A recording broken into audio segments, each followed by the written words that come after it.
செய்யும், அது முடியும் அப்படிங்கறத நம்ம விளங்கிக்கிறணும். அதே மாதிரி இது ரசூல் ஸல்லல்லாஹு அலைஹி வஸல்லம் சொர்க்கத்துல கண்ட காட்சிகள். இது போக இன்னொரு சில காட்சிகள் இருக்குது. இந்த காட்சிகள் அதாவது சொர்க்கத்தை பத்தி வந்துட்டதுனால ரசூல் ஸல்லல்லாஹு அலைஹி வஸல்லத்துக்கு இந்த சொர்க்க நரகத்தை மேராஜில் அல்லாஹ் காட்டிய மாதிரி வேற வேற முறையில அல்லாஹ் காட்டியிருக்கிறான். மேராஜ்லாம் நீங்க பார்த்தா நினைச்சுக்க கூடாது. ஏன்னா இந்த மேராஜ் விஷயத்தை ஏறக்குமாற நிறைய பேர் குழப்பி வழங்கி வச்சுட்டு இருக்காங்க. அங்க நபிமார்கள்லாம் ஹயாத்தோட சுத்திக்கிட்டு இருக்காங்க. அவங்களுக்கு மௌத்தே கிடையாது.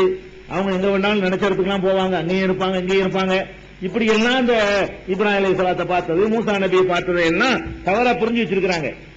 அல்லாஹ் ரப்பல் ஆலமீன் எப்படியெல்லாம் ரசூல் ஸல்லல்லாஹு அலைஹி வஸல்லத்துக்கு காட்டி இருக்கிறான் என்பதற்கு இன்னும் சிலதையும் சொர்க்க நரகத்தினுடைய இன்னும் சில காட்சிகளை நீங்க பார்த்துக்கிட்டீங்கன்னா அப்ப இதெல்லாம் எடுத்துக்காட்டப்பட்டதுதான் என்பது உங்களுக்கு விளங்கிக்கிறோம். ஒரு நாள் இதுவும் சஹீஹுல் புகாரியில 703வது ஹதீஸ். ஒரு நாள் ரசூல் ஸல்லல்லாஹு அலைஹி வஸல்லம் அவங்க காலத்துல ஒரு சூரிய கிரகணம் ஏற்படுது. சூரிய கிரகணத்திற்காக வேண்டி அவங்க தொழுகிறாங்க. சூரிய கிரகணம் ஏற்பட்டா அதுக்குன்னு ஒரு தொழுகை இருக்குது. அந்த தொழுகையை தொழுகிறாங்க. தொழுது முடிச்ச உடனே ரசூல் ஸல்லல்லாஹு அலைஹி வஸல்லம் சொல்றாங்க, பூமியில தான் இது நடக்கும், மேராஜில் நடக்கல. தொழுது முடிச்ச உடனே சொல்றாங்க, எனக்கு சொர்க்கம் எனக்கு கிட்டத்துல இப்ப தெரிந்தது. பூமியில மதீனாவுல சூரிய கிரகணம் ஏற்பட்டு அந்த சூரிய கிரகணம் ஏற்பட்ட முடிஞ்சவன தொழுகை நடத்துறாங்க. தொழுது முடிச்சவன சலாம் கொடுத்தவன மக்கள்கிட்ட சொல்றாங்க, பக்கத்து தனத்து மின்னியல் ஜன்னா, எனக்கு சொர்க்கம் இதோ கிட்டத்துல தெரிந்தது. எவ்வளவு கிட்டத்துல தெரிந்தது என்று சொன்னால், அங்க இருக்கிற ஒரு பழக்குலையை, பழங்கள் இருக்கும்ல மரங்கள், அதுல இருந்து ஒரு பழக்குலையை நான் பறிக்க நினைத்தால் பறித்து விடுவேன். அவ்வளவு கிட்டத்துல இந்த கிட்டக்கு காட்டுறாங்க. கை கட்டும் தூரத்தில் நம்ம சொல்லுவோம்ல, நம்ம பாஷையில சொல்றாங்கன்னா கை கட்டின தூரத்தில் அது இருந்ததுங்கிறத அவங்க அப்படி சொல்றாங்க. அதில் உள்ள ஒரு குலையை நான் பறிக்க நினைத்தால் பறித்து விட முடியும் என்ற அளவுக்கு எனக்கு அருகிய சொர்க்கத்தை நான் நான் பார்த்தேன். எங்க பாக்குறாங்க? மேராஜில பார்த்தாங்க, இங்கேயும் பார்த்திருக்கிறாங்க. அப்ப இங்கே சொர்க்கம் இருந்துச்சு, மதீனா தான் சொர்க்கமா? மதீனாவோட சொர்க்கத்தை பார்த்தாங்க இல்லங்க, மதீனா தான் சொர்க்கமா? இல்ல. அந்த சொர்க்கத்தை அல்லாஹ் நினைச்சால் மதீனாவில எடுத்து காட்டுவான். அங்க போய்தான் காட்டணும் இல்ல, எடுத்துக்காட்டுதான் என்பதை புரிஞ்சுக்கிறதுக்காக வேண்டி நான் இந்த சம்பவத்தை சொல்றேன். அப்ப மதீனாவில இருந்து தொழுகிறாங்க, தொழுது முடிக்கிறாங்க. முடிச்ச உடனே இதோ கை கட்டும் தூரத்தில் நான் சொர்க்கத்தை பார்த்தேன். ஒரு குலையை பறிக்க நினைச்சா கூட எனக்கு பறிக்க முடியும். அவ்வளவு கிட்டத்துல, பறிக்க முடியும் அர்த்தம் இல்ல, அவ்வளவு கிட்டத்துல இப்படி காட்டுறான் அல்லாஹ். அப்படியே தெரியுது பக்கத்துல. தொழுது முடிச்ச உடனே அல்லாஹ்வுடைய ரசூலுக்கு அல்லாஹ் காட்டுவான், எப்படி வேணாலும் காட்டுவாங்க. அப்புறம் நரகமும் எனக்கு அருகே தென்பட்டது. அடுத்த செகண்ட் சொர்க்கத்தை பார்த்துட்டேன்னா டக்குன்னு நரகம் கிட்டத்தில் இருக்குது. எந்த அளவுக்கு நரகம் கிட்டத்தில் இருக்குன்னா, நானும் அவர்கள் நரகவாசிகளோட ஒரு ஆளோ நினைக்கிற அளவுக்கு கிட்ட இருக்கு. அதான் நான் நரகத்தில் கடந்தா எவ்வளவு கிட்ட இருக்கு, அந்த மாதிரி அவ்வளவு நெருங்குங்கிறாங்க. நரகத்தில் காட்டப்படுதுன்னா ஆட்கள்லாம் நிப்பாங்கல்ல, அவர்கள நானும் இருக்கிறோம்னு சொல்ற அளவுக்கு கிட்ட. எனக்கு அவங்களுக்கு கை கட்டுறது தான் இருக்குது. அதனால நானும் அதுல ஒரு ஆளோடு நினைக்கிற அளவுக்கு எனக்கு கிட்ட இருந்துச்சு. இந்த நரகம் எவ்வளவு கிட்ட இருக்குன்னு சொன்னா, நானும் அவர்களில் ஒருவனும் என்று நினைக்கின்ற அளவுக்கு எனக்கு கிட்டத்துல அந்த நரகம் வந்தது. அங்க அது சொல்லிட்டு சொல்றாங்க, அதுல இருந்து ஒரு காட்சியை கூட என்னால் சொல்ல முடியும். அங்க நான் காட்சியை கண்டேன். ஒரு பெண்மணி, அந்த பெண்மணியை ஒரு பூனை பிராண்டி கொண்டு இருக்கிறது. ஒரு பெண்மணியை பார்க்கிறாங்க நரகத்தை பார்க்கிறான். ஒரு பெண்மணியையும் பார்க்கிறேன். அந்த பெண்மணி பூனை என்ன செய்யுது, அப்படி பிராண்டி கொண்டே இருக்கிறது.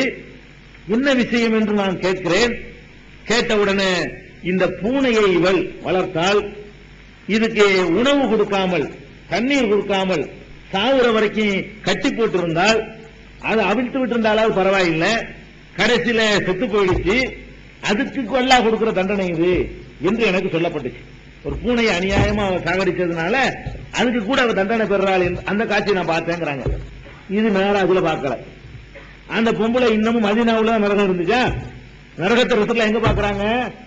சொர்க்கத்தையும் இந்த கை கட்டுற தூரத்தெல்லாம் பார்த்தாங்க. நரகமும் கை கட்டுற தூரத்தெல்லாம் இருக்குது. அப்ப கை கட்டுற தூரத்துல நரகத்தையும் சொர்க்கத்தையும் பார்க்கிறாங்க. அந்த நரகத்துல இந்த பொம்பளை கிடக்கிற காட்சியையும் பார்க்கிறாங்க.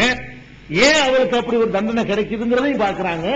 எதுக்கு அல்லாஹ் இதை காட்டுறான்னு கேட்டா, அதுல நமக்கு ஒரு பாடம் படிப்பனைக்கு தான். எதுக்கு இந்த மாதிரி காட்சியை நல்லா காட்டுறான்?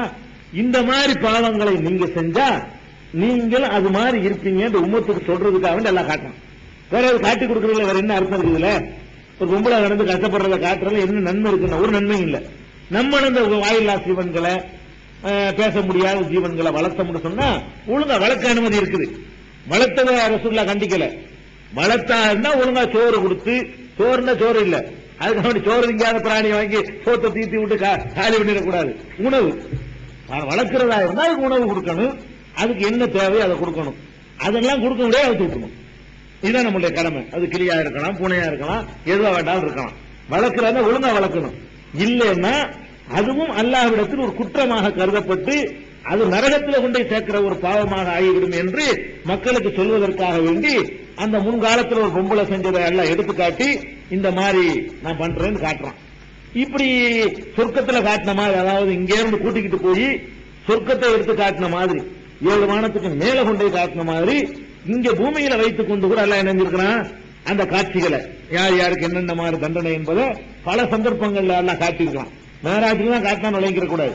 மேராஜிலையும் காட்டினா சில காட்சிகளை இந்த உலகத்துல வச்சும் எல்லாம் காட்டியிருக்கலாம். அப்ப எல்லாம் காட்டுவதுன்னு விளங்கிக்கணும். எல்லாமே இங்கதான் இருக்குன்னு விளங்கிடக்கூடாது. அது ஒரு பாயிண்ட். அதே மாதிரி இன்னொரு சம்பவத்தை பாருங்க. ரசூல் ஸல்லல்லாஹு அலைஹி வஸல்லம் ஒரு நாள், இந்த ஹதீஸ் பெரிய ஹதீஸ், இதுல நீங்க விளங்கிக்கலாம் எப்படி எல்லாம் நல்லா காட்டுறாண்டு. சில நேரத்தில் கனவுகள் மூலமா காட்டுவான். நபிமார்களுடைய கனவுகள் வஹி, நம்ம கனவுகள் வஹி கிடையாது. நம்ம கனவுல கண்டுக்கலாம் செஞ்சிடக்கூடாது. கனவுங்கிறது இருக்குத சைத்தானுடைய ஊசலாட்டம் தான் அதிகமா இருக்கு நம்முடைய கனவுகள்ல எல்லாம். 1-2 உண்மையான செய்திகளும் இருக்கும் கனவுகள்ல. ரசூல் ஸல்லல்லாஹு அலைஹி வஸல்லம் அப்படி சொல்றாங்க, நல்ல கனவுகளும் இருக்கின்றன. நல்ல கனவுகள் என்பது உங்களுக்கு ஒரு நற்செய்தியை முன்கூட்டியே சொல்லக்கூடிய கனவுகளாக அமையும். மார்க்க சட்டத்திட்டங்கள் கனவுல வராது, அது தெரிஞ்சுக்கோங்க. கனவுல பார்த்துவிட்டு இப்படி செய்யணும்னு செஞ்சிடக்கூடாது. மார்க்க சட்டத்திட்டங்களை எல்லாம் அல்லாஹ் முழுமையாக்கி விட்டான். மார்க்க சட்டத்திட்டத்தை கம்ப்ளீட் பண்ணிவிட்டான். அதுல எந்த ஒரு ஆர்டரும் கனவுல வராது. கனவுல வரக்கூடிய எந்த ஆர்டரும் நீங்க கட்டுப்படக்கூடாது. எவ்வளவு பெரிய மகான் மாதிரி சொன்னாலும் சரி, அல்லாஹ் சொல்றேன்னு சொன்னாலும் சரிதான். ஆனா அல்லாஹ் கேட்கலான்னு கனவுல சொன்னா அதை கேட்கக்கூடாது. ஏன்னு கேட்டா மனிதர்களுக்கு கனவுலையே எல்லாம் சொல்ல முடியும் இருந்தால் அல்லாஹ் ஒரு ரசூலை அனுப்பியிருக்க தேவையில்லை. எதுக்கு ஒரு ரசூல் ஒரு ஆள் இருக்கு, அது வகி எதுக்கு, அதி எதுக்கு, உதவி எதுக்கு? அவரவர் கனவுல போய் அப்படி டக்கு டக்கு அபூபக்கர் உமர் கனவுல போய் இப்படி நடந்துட்டு போயிருக்கலாமே. அப்படி செய்யக்கூடாதுங்கிறதுக்காகத்தான் கனவுங்கிறத வகைப்படுத்த முடியாத மனுஷனுக்கு. அதனால அல்லாஹ் என்ன பண்ணிவிட்டான்னு கேட்டா இறை தூதர்கள் மூலமாக குர்ஆனை கொண்டான். குர்ஆனுக்கு விளக்க உரையாக பெருமானார் ஸல்லல்லாஹு அலைஹி வஸல்லமுடைய வழிகாட்டுதலை வந்திருக்கிறான். அதுதான் மார்க்கமே தவிர கனவுல வர்றது மார்க்கம் இல்லை. ஆனா கனவுல என்ன வரும்? நல்ல கனவுங்கிறது என்ன வரும்? நற்செய்திகள் தான் இருக்கும், மார்க்க சம்பந்தமா இருக்காது. அது எனக்கு நடக்கக்கூடிய, நான் ஒரு பெரிய கோடீஸ்வரனாக போறேன்னு வச்சுக்கோங்க உதாரணத்துக்கு, அந்த கனவுல அது மாதிரியான ஒரு காட்சியெல்லாம் காட்டுவான் முன்கூட்டியே. பின்னாடி எனக்கு நடக்க போற ஒரு நல்லத, ஒரு குழந்தை பிறக்க போறது, நான் வெளிநாட்டு போக போறது, அல்லது எனக்கு ஒரு பதவி கிடைக்க போறது, அல்லது எனக்கு ஒரு செல்வம் கிடைக்க போறது, ஒரு அந்தஸ்து கிடைக்க போறது, ஏதாவது ஒண்ணு நல்லது கேட்டு நடக்க போகுதுன்னா நற்செய்திகளை முபஷ்ஷிராத்துங்கிறாங்க. அதுக்கு பேரு முபஷ்ஷிராத்துன்னு சொன்னாலேயே நற்செய்தி சொல்லக்கூடிய கனவுகள். கனவுல இப்படி ஒரு கனவு இருக்குது. இது அல்லாம எந்த ஒரு நற்செய்தியும் அதுல இல்லைன்னு சொன்னா எல்லாம் உளறல், சைத்தானுடைய வேலை. அல்காஸ் அஹ்லாம், இது கனவுல சைத்தானுடைய வேலை. என்ன செய்யணும்? விளங்கிக்கிறணும். எப்படி? ஒரு மனுஷர் வந்தார் ரசூல் ஸல்லல்லாஹு அலைஹி வஸல்லம் என்ன செஞ்சாரு? நான் ஒரு கனவு கண்டேன். என்ன கனவு கண்டேன்? தலை இல்லாம நடக்கிற மாதிரி கனவு கண்டேன் அப்படிங்கிறாரு. அப்படியா? இது சைத்தான் அவன்கிட்ட விளையாண்டு இருக்கிறான். இதுக்கு ஒரு வழக்கெல்லாம் கிடையாதுப்பா. தலையில இருக்க முடியுமா? இது என்ன செய்தி இருக்குது? ஒண்ணுமே கிடையாது. இது ஒண்ணுமே கிடையாது. சைத்தான் அவன்கிட்ட விளையாண்டு இருக்கிறான். இந்த மாதிரி உங்களில் யாராவது உங்களுக்கு பிடிக்காத வெறுக்கின்ற ஒரு கனவை நீங்கள் கண்டீர்களேயானால் எழுந்து இடது பக்கமாக துப்பிவிட்டு அந்த சைத்தான் எடுத்து பாதுகாப்பு தேடிக்கொள்ளுங்கள். அவுது பில்லாஹி மினஷ் ஷைத்தானிர் ரஜீம்னு இடது பக்கம் துப்பிட்டு படுத்துருங்க. அதனால எந்த கேடும் உங்களுக்கு வராது, மறுபடி திரும்பாதுன்னு சொல்லி அதுக்கு வழியும் சொல்லி தர்றாங்க. இது மாதிரி பயப்படுற மாதிரி கனவுகள்லாம் வரும். யாரோ கழுத்தை பிடிச்சி வெட்டுற மாதிரி ஒரு கனவு வரும். இது மாதிரி கண்டா நினைக்கக்கூடாது. இதுக்கு தாயத்தை போட்டுக்கிட்டு அசத்துல ஓட்டி அதெல்லாம் செய்ய வேண்டியதில்லை. எந்திரிச்சவன் அவுது பில்லாஹி மினஷ் ஷைத்தானிர் ரஜீம்னு இடது பக்கம் துப்பிட்டு படுத்துற வேண்டியதான். அவ்வளவுதான். அதுக்கு பரிகாரம் அங்கே முடிஞ்சு போச்சு.